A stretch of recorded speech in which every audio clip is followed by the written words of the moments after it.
마태복음 9번째 강의 시간입니다. 12번 강의할 겁니다. 오늘 우리 잘 알고 있는 달란트 비유에 대한 말씀을 좀 묵상하겠습니다. 달란트라는 단어 원래 탈란톤입니다. 하나일 때는 탈란톤 그러고 여러 개일 때는 탈란타 그렇습니다. 이 단어는 마태복음에만 나오는 단어고요. 14번 사용됐습니다.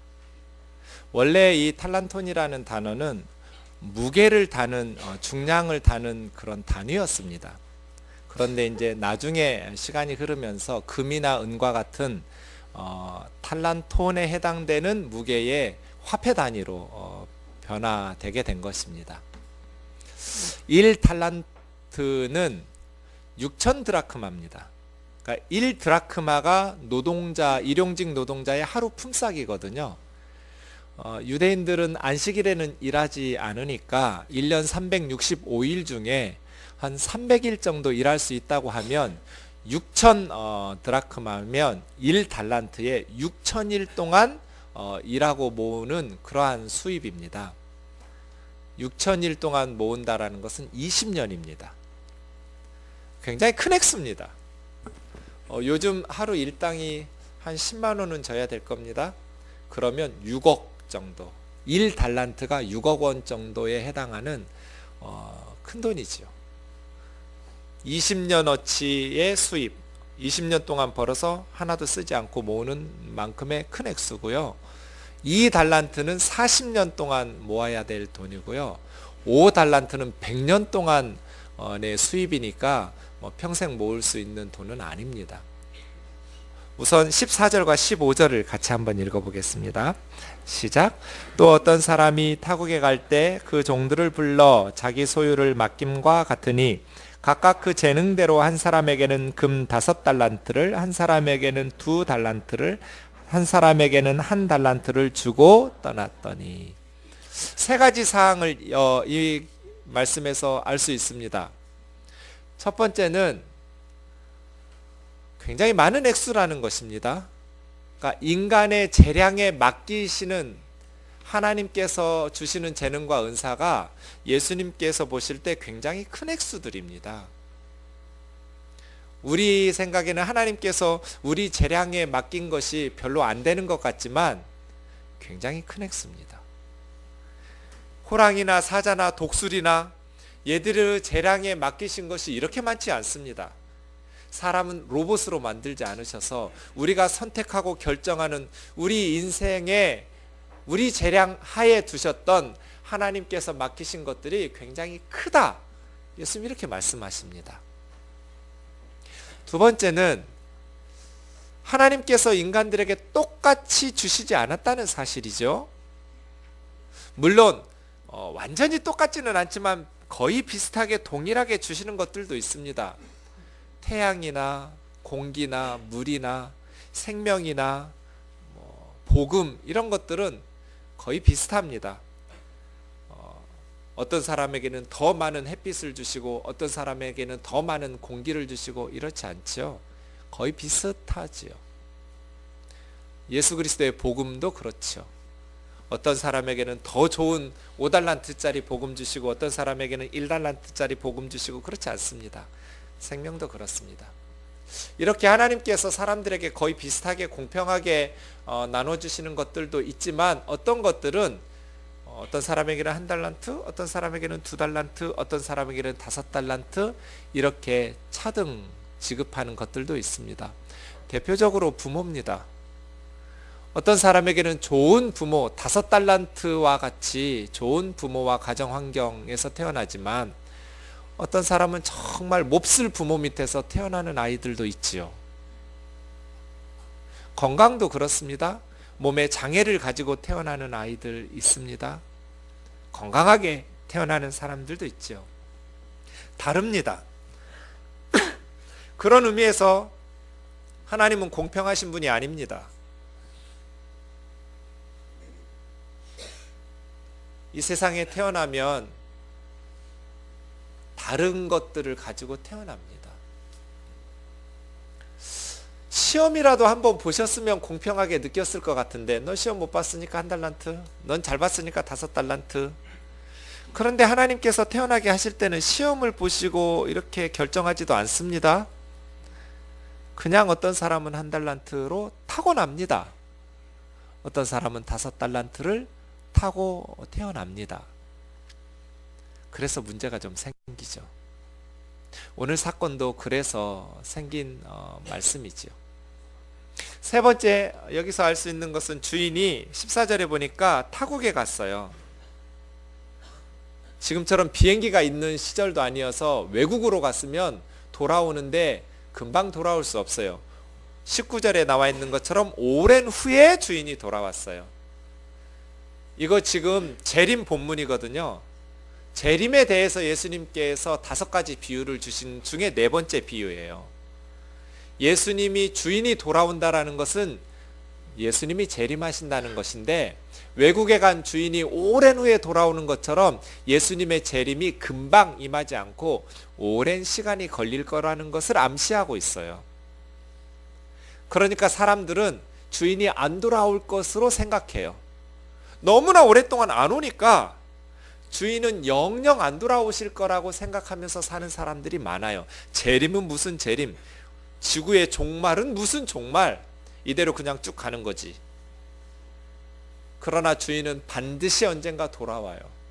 예수님은 언젠가 반드시 천사들을 대동하고 이 세상에 다시 오셔서 이 땅의 역사를 종결짓고 새로운 역사를 시작하실 거예요.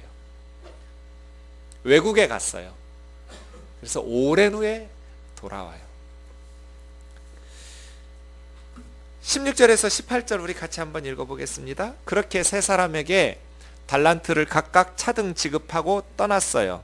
그랬더니요, 시작. 5달란트 받은 자로는 바로 가서 그것으로 장사하여 또 5달란트를 남기고 2달란트 받은 자도 그같이 하여 또 2달란트를 남겼으되 1달란트 받은 자는 가서 땅을 파고 그 주인의 돈을 감추어 두었더니. 네. 5달란트 받은 사람은 바로 가서 그것을 미천 삼아서 장사를 했어요. 그리고 또 다른 5달란트를 남겼어요. 2달란트 받은 사람, 저는 이 2달란트 받은 사람이 참 기특한데요. 반도 못 받았어요. 5달란트 받은 사람에 비하면. 2분의 1도 못 받았지만 5달란트 받은 사람과 같이 하여 2달란트를 또 남겼어요. 이 세 사람 중에 주인공은 1달란트예요. 왜냐하면 주인공은 마지막에 나오거든요. 그리고 주인공이 대사도 많아요. 이 1달란트 맡은 사람과 주인하고의 대사가 7절이에요. 전체 17절 중에 7절에 해당되는 만큼 긴 분량을. 주인공이 대사가 많아요? 엑스트라가 대사가 많아요? 주인공이 대사가 많아요. 1달란트 맡은 우리 주인공이 등장했어요. 그런데 이 사람은 땅을 팠어요.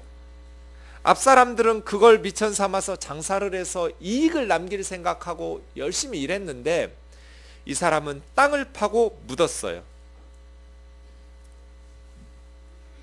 그리고 나서 19절에 보니까 오랜 후에 주인이 돌아왔어요. 엑스트라들이 먼저 등장해요. 5달란트 받은 사람이, 주인이요, 주인이 저에게 5달란트 맡기셨는데 보십시오, 이것으로 장사해서 또 다른 5달란트를 남겨왔습니다. 10달란트를 보여주는 거예요. 우리 21절 같이 읽겠습니다. 시작. 그 주인이 이르되 잘하였도다 착하고 충성된 종아, 내가 적은 일에 충성하였음에 내가 많은 것을 내게 맡기리니 내 주인의 즐거움에 참여할지어다 하고, 그 다음 2달란트 맡은 사람도 주인에게 와서, 주인이여 저에게 2달란트를 맡기셨는데 보십시오, 여기 2달란트를 더 이익을 남겨서 가져왔습니다. 그랬더니 주인이 23절 같이요. 시작. 그 주인이 이르되 잘하였도다 착하고 충성된 종아, 내가 적은 일에 충성하였음에 내가 많은 것을 내게 맡기리니 내 주인의 즐거움에 참여할지어다 하고, 21절과 23절은 토시 하나 다르지 않고 똑같아요. 세상적으로 보면 5달란트 맡은 사람이 5달란트를 남겼으니까 2.5배나 더 많은 이익을 남겼어요. 그런데 더 많이 충성했다고 말하지 않았어요. 제가 한글 성경만 똑같은가 하고 원문 성경으로 확인해 봤어요. 한 단어 한 단어 확인했는데 토시 하나도 다르지 않아요. 21절과 23절은 똑같아요. 5달란트 받은 사람과 2달란트 받은 사람에게 주인은 똑같은 단어로 칭찬했어요.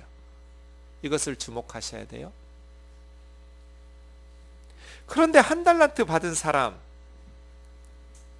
주인이여 당신은 굳은 사람이라 심지 않은 데서 거두고 해치지 않은 데서 모으는 줄을 내가 알았으므로 두려워하여 나가서 당신의 달란트를 땅에 감추어 두었었나이다. 보소서 당신의 것을 가지셨나이다. 이 사람 좀 특이하죠. 보통 사람 같으면 6억이나 받았으니까 이 6억으로 뭔가 시도할 것 같은데, 장사를 하든지 사업을 하든지 이 받은 1달란트를 가지고 5달란트와 2달란트 받은 사람처럼 뭔가를 해보려고 할 것 같은데 아예 시도조차를 안 했어요. 그냥 땅 파고 묻어버렸어요. 왜 그랬을까요? 20년어치의 수입을 주었는데 왜 이 사람은 그 큰 돈을 받았음에도 불구하고 주인을 위해서 무엇인가를 해볼 생각을 하지 않았을까요? 왜 시도조차 안 했을까요?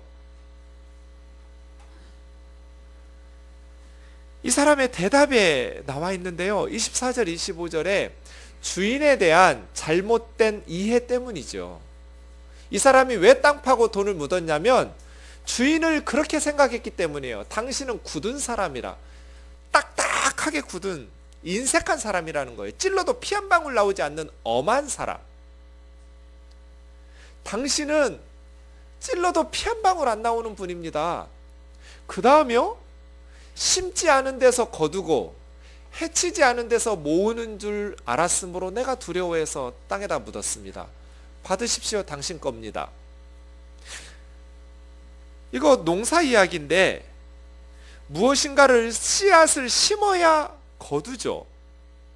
근데 이 주인은 심지 않은 데서 거두고 해친다라는 것을 씨앗을 뿌리거나 돈을 나눠주거나 뭔가 베푼 거예요. 뭔가 베풀지도 않은 데서 모으는 분으로 내가 알았다는 거예요. 그래서 주인이 그래요. 26절에 악하고 게으른 종아, 나는 심지 않은 데서 거두고 해치지 않은 데서 모으는 줄로 네가 알았느냐? 너 정말 내가 그런 사람으로 알았니? 이 1달란트 받은 사람은 뭔가 주인에 대한 착각이 생긴 거예요. 오해. 주인에 대한 잘못된 생각이 땅에 묻어버린 행동으로 나타난 것이에요. 너는 내가 정말 강도처럼, 도둑처럼, 도둑놈 심보를 가지고 씨앗을 심지도 않고 거두고 베풀고 나누고 해쳐서 뿌려주지도 않고 긁어 모으는 그런 냉혈한 그런 인간으로 알았냐? 야, 그랬다면 은행에라도 맡겼어야지 않냐? 이 취리한다라는 말은 원문의 테이블인데요. 당신은 은행이 없어서 테이블에 앉아서 돈을 빌려주고 이자 받았거든요. 그렇게 안전한 곳에라도 돈을 맡겼어야지 않냐? 그래서 내가 돌아왔을 때 원금과 이자라도 받도록 해야지 않냐? 악하고 게으르다고 책망하시죠. 이 사람이 왜 주인을 이렇게 생각했을까요? 찔러도 피 한 방울 나지 않는 잔인한 사람, 씨앗을 심지도 않고 거두고 나에게 뭔가 베풀지도 않고 긁어 모으려고 하는 사람. 이 주인은 예수님인데 혹은 하나님인데 왜 사람들이 예수님에 대해서, 하나님에 대해서 이렇게 생각했을까요? 그 이유를 발견하는 것 어렵지 않습니다. 다른 사람들은 5달란트 주고 2달란트 줬는데 자기에게는 1달란트밖에 주지 않았기 때문입니다. 맞죠?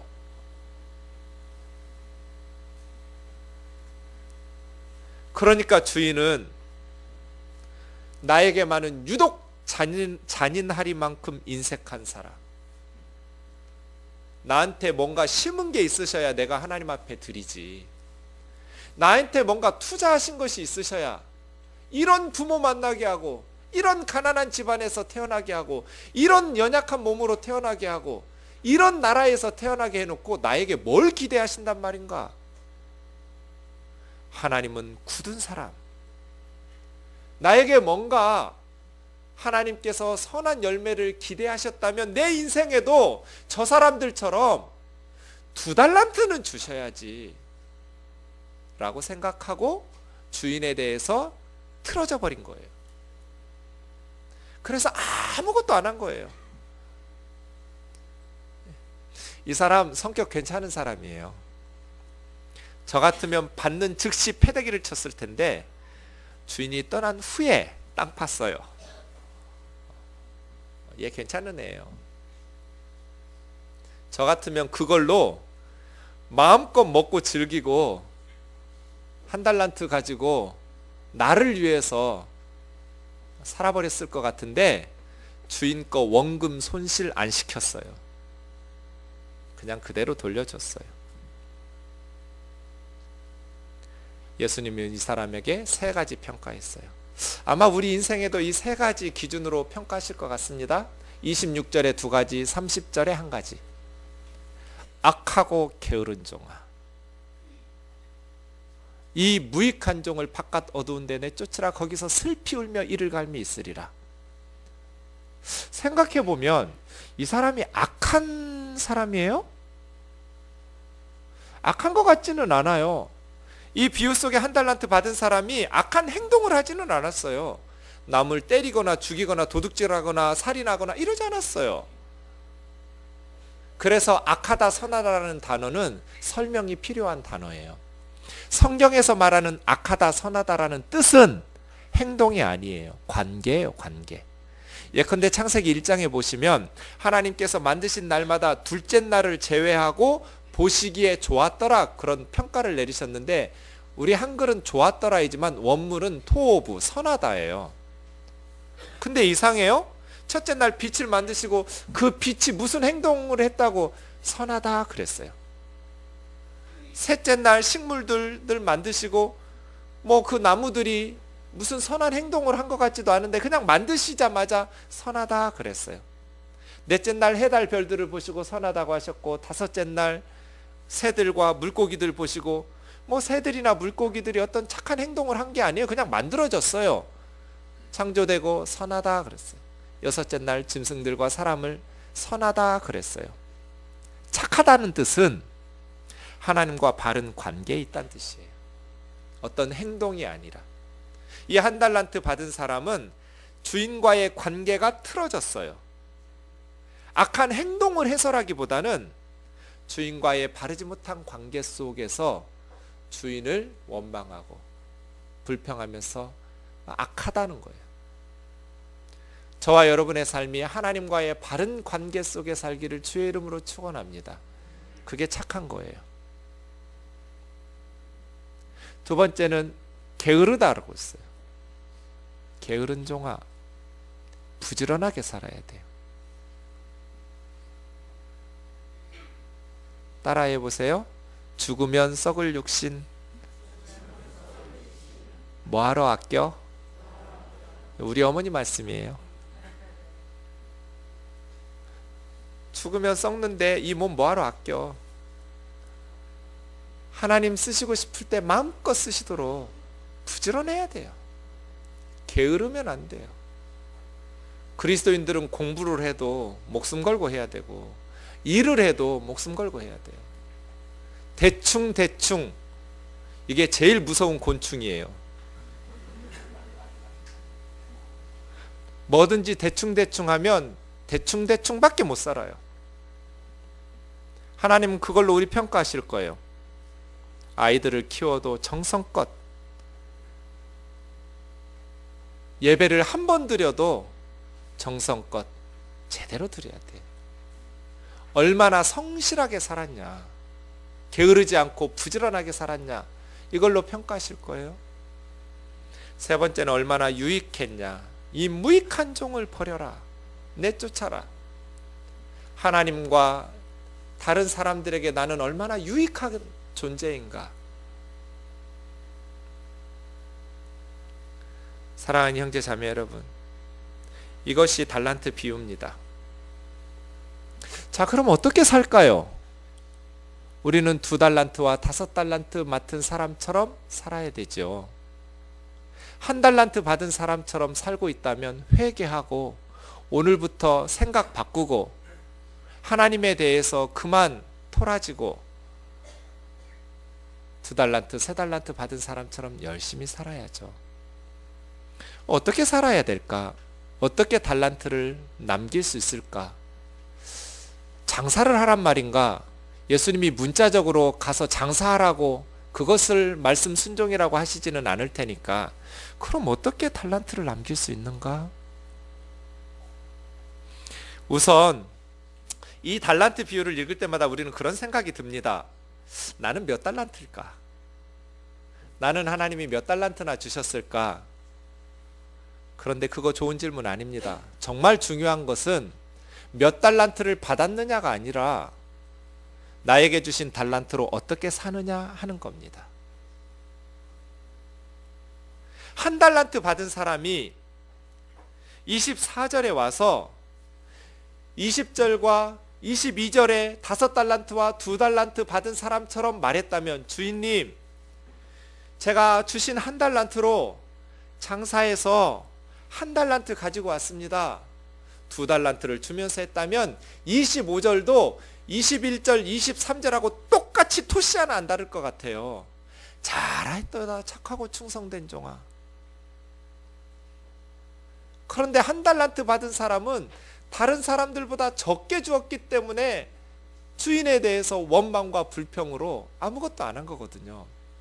중요한 것은 내가 몇 달란트 받았느냐가 아니라 나에게 주신 달란트로 어떻게 살아가느냐 하는 것입니다.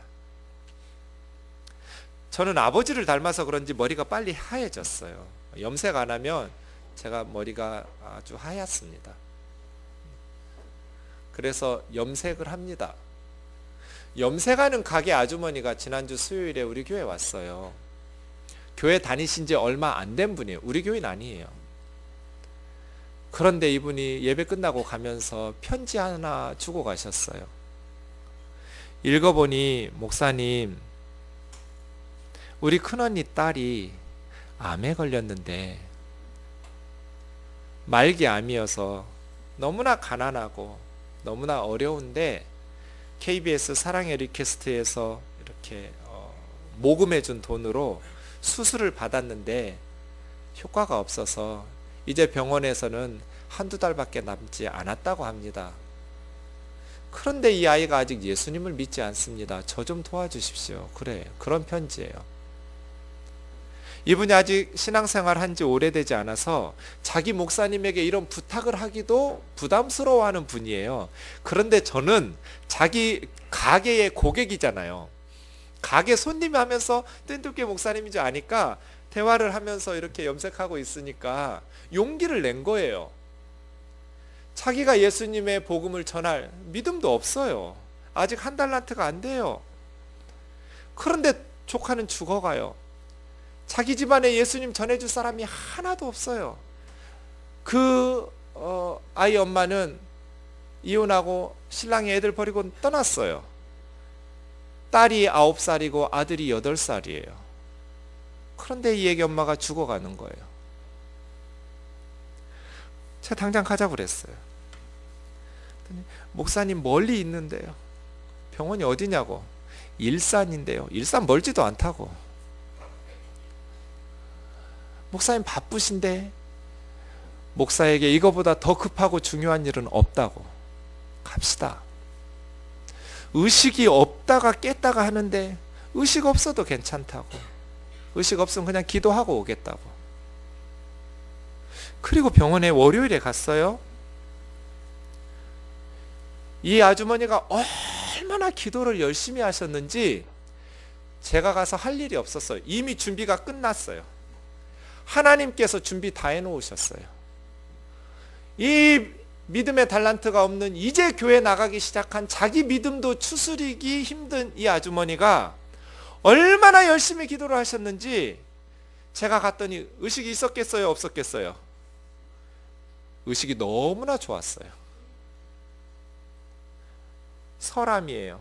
혀에 암세포가 퍼져서 입을 다물을 수 없어서 거즈로 덮어놨는데 온 목에 막 뼈에 다 퍼져가지고요. 그런데 의식이 너무 분명해요. 고개 끄덕끄덕 다 하면서 내가 이모가 다니는 사는 동네 교회 목사인데 하나님께서 당신을 고쳐주실 수도 있지만 그렇지 않을 가능성이 훨씬 높아서 이제 곧 죽을 거라고. 저는 왜 그런 분들 앞에 가면 살려주실 줄 믿습니다 이런 생각이 안 드나 모르겠어요. 능력이 없어서 그런 말 못하겠어요. 당신 곧 돌아가실 가능성이 확률이 높습니다. 살려주시기를 간절히 바라지만 살려주실지 데려가실지 알 수 없으나 어쨌든 지금 해야 될 중요한 일이 있습니다. 예수님을 아는 겁니다. 눈을 감으려니 남겨놓은 9살, 8살 두 아이가 눈에 밟히지 않느냐고. 하나님도 우리를 그렇게 엄마와 같이 사랑하셔서 모든 사람들이 다 천국 가기를 원하시는 분이라고. 그리고 복음을 전했어요. 그랬더니 예수님 믿겠냐고 물었더니 고개를 끄덕끄덕 계속 끄덕여요. 예수님 믿겠다고. 예수님 믿는 거는 기도로 할 수 있다고. 나 따라서 마음으로 같이 기도하자고. 그 영접기도 했어요. 기도 끝나고 물었어요. 예수님 믿었냐고. 같이 믿음으로 영접기도 했냐고. 끄덕끄덕. 이제부터 예수님에게 도움을 구하고 예수님을 붙잡으라고. 예수님 도와주세요. 머지않아 곧 고통 없는 하나님 나라로 가실 거라고. 예수님 붙잡으라고. 이 이모가 없는 믿음으로 얼마나 열심히 기도하셨는지. 자기 달란트 모자라니까 목사한테 찾아와서 부탁하기가, 그 편지 쓰기가 얼마나 부담스럽고 힘들었겠어요. 그런데 도와주세요 하고 편지를 썼어요. 이모가 준비 다 한 거예요. 저는 한 게 없어요. 그렇게 예수님 영접했어요. 월요일에 영접했는데 4일 뒤에 죽었어요. 금요일에 이 애기 엄마가 갑자기 천국으로 갔어요. 그래서 제가 어제 장례식장에 가봤어요. 상주석에 9살짜리 여자애하고 8살짜리 아들하고 둘이 서 있어요. 조용히 그냥 소리도 없는데 그냥 애들이 눈물을 줄줄 흘리고 있어요. 제가 앉혀놓고 기도했어요. 하나님, 이 아이들을 돌봐주십시오. 엄마 일찍 데려가셨으니까 이제부터는 하나님이 엄마 역할 좀 해주십시오. 그렇게 간절히 기도하고 나오는데 너무 가슴이 아파요. 그러다가 갑자기 오늘 달란트 설교를 하려고 그랬는지 갑자기 이 말씀이 생각이 나서 운전하면서 기도를 플러스 시켰어요. 하나님 추신. 제 평생에 기도를 끝내놓고 추신 기도를 해본 적은 처음이에요. 하나님 잠깐만요. 기도 아직 덜 끝났어요. 이 아이들이 한 달란트처럼 생각하기가 쉬운데 자신들의 인생을 한 달란트처럼 하나님에게 원망하면서 살지 않게 도와주세요. 2달란트, 5달란트라고 구하지 않을 테니까, 애들한테 5달란트 달라고 요구하지 않을 테니까, 하나님 이 아이들이 2달란트는 받았다고 생각하면서 이 2달란트 받은 사람처럼 열심히 살게 해주세요. 아빠는 버리고 갔고 엄마는 일찍 암으로 떠났지만 할머니는 또 대순진리회 신자예요. 이 외할머니 밑에서 가난하게 살아갈 이 아이들이 하나님에게 1달란트 받았다고 생각하지 않게 해주세요. 제가 운전하면서 기도를 덧붙였어요. 속이 타요. 이 아이들은 세상적인 기준으로 보면 반에 반 달란트도 안 주셨어요, 하나님께서. 하지만 반에 반 달란트도 안 주신 하나님 앞에서 감사하면서 열심히 주신 것을 실력을 쌓아서 하나님 앞에 드린다면 8달란트 되고, 그것도 열심히 해서 1달란트 되고, 1달란트 열심히 해서 2달란트 되고, 2달란트 열심히 살아서 4달란트 되고, 4달란트 열심히 살면 8달란트 주시고. 25절이 이렇게 나오면 안 돼요. 21절, 23절, 25절이 똑같아야 돼요. 하나님은 더 많이 세상적 기준으로 우리 인생을 평가하지 않을 거잖아요. 우리는 세상적 기준으로 남보다 20%밖에 안 주고 남보다 반밖에 안 줬으니 하나님이 나한테 주신 게 뭐가 있어? 나한테 뭔가를 심으셔야 열매를 드리지, 나에게 뭔가를 투자하시고 무언가 주신 것이 있어야 하나님 앞에 하나님 기뻐하시는 삶의 열매를 드릴 수 있을 것인데, 이까짓 것 내 인생에 줘놓고 무슨 열심히 살기를 바라셨어? 라고 생각한다면 우리는 악하고 게으르고 무익한 삶을 살다가 바깥 어두운 데 쫓겨나서 슬피 울며 이를 갈게 될 거예요. 사랑하는 형제 자매 여러분, 우리에게 주신 달란트가 중요한 것이 아니라 그 달란트로 어떻게 사느냐가 중요한 거예요. 설령 그 달란트로 주의 일 하다가 1달란트가 다 날아가 버리는 한이 있어도 하나님께서는 우리를 칭찬하실 거예요. 하나님을 위해서 산다는 아무런 생각과 의욕과 그러한 시도조차도 하지 않고 땅에다 묻어버리고 겨우 자기 인생만 즐기면서 살다가 죽은 후에 하나님 주신 거 있으니 받으십시오라고 말하면 악하고 게으르고 무익하다고 평가받을 거예요. 그러면 어떻게 남길까요? 우리가 어떤 달란트를 받았을지라도 열심히 사는 것, 이제 주인을 원망하지 않고 열심히 살 준비는 돼 있는데 어떻게 열매를 맺을까요? 어떤 달란트를 남길 것인가에 대해서 질문을 받으면 저는 그 다음에 나오는 이어지는 양과 염소의 비유로 대답합니다.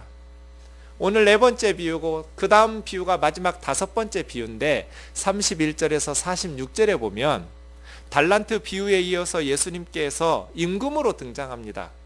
임금이 천사들과 함께 영광의 보좌에 앉아서, 당시 팔레스타인에는 양과 염소를 낮 동안에는 같이 돌보다가 밤이 되면 구분해서 따로 이렇게 분리한다고 합니다.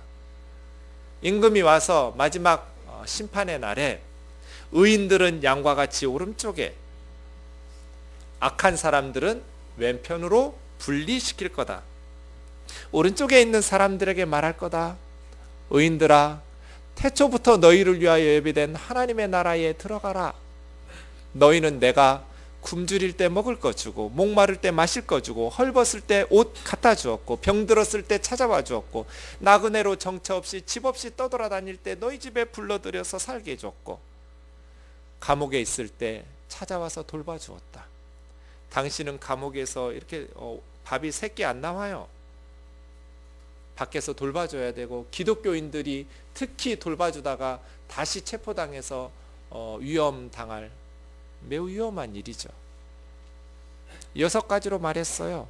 그랬더니 이 오른편 사람들이, 주여, 우리가 언제 주님 굶주릴 때 먹을 거 드렸고, 목마를 때 마실 거 드렸고, 헐벗을 때 입을 옷 드렸고, 병들었을 때 찾아봐 주었고, 감옥에서 찾아봐 주었고, 나그네 되었을 때 우리 집에 드렸습니까? 내가 진실로 진실로 너희에게 이르노니 너희 중 지극히 작은 자에게 한 것이 곧 나한테 한 거다. 왼편에 있는 사람들에게는 정확히 반대로 말씀하십니다. 너희는 내가 굶주릴 때 모른 척했고, 목마를 때 마실 거 주지 않았고, 헐벗었을 때 옷 주지 않았고, 병들었을 때 찾아보지도 않았고, 감옥에 있을 때 또 나그네 되었을 때 나를 모른 척했다. 주님, 우리가 언제 주님 그러하신 것을 보고 모른 척했습니까? 언제 공양하지 않았습니까?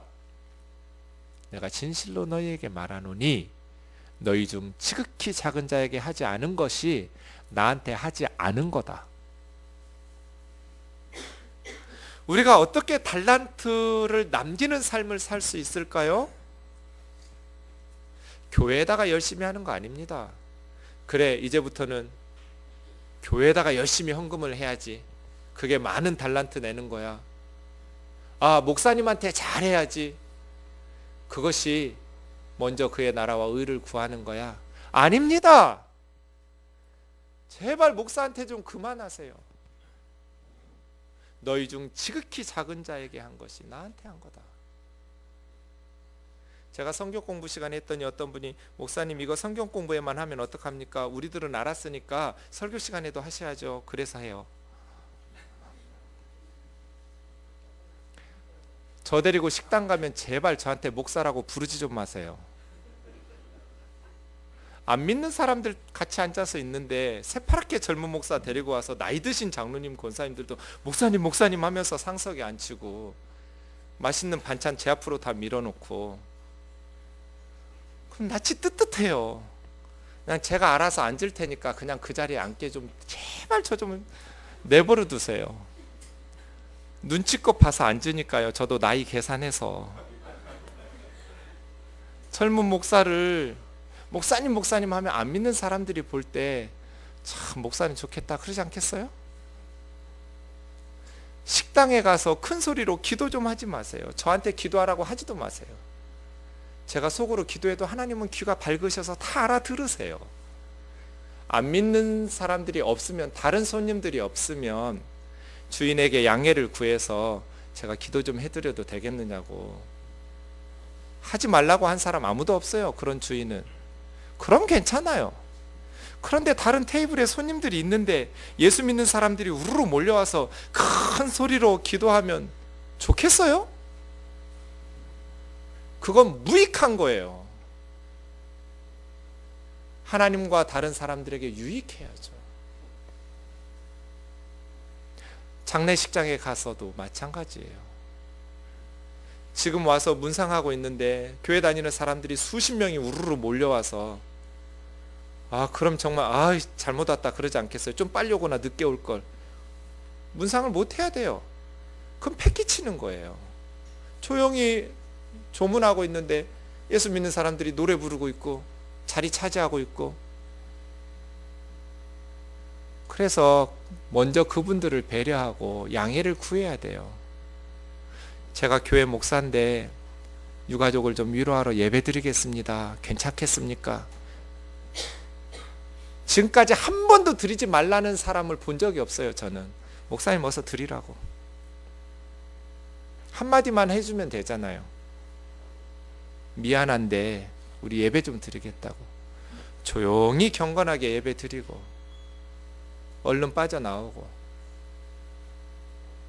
예수 믿는 사람들이 너무 무례해요. 그리고 안 믿는 사람들이 교회를 비판하고 손가락질하면 그 사람들은 지옥에 갈 사람들이니까 그런다고 정죄해요. 자기들 하는 짓은 몰라요. 이게 옳으냐?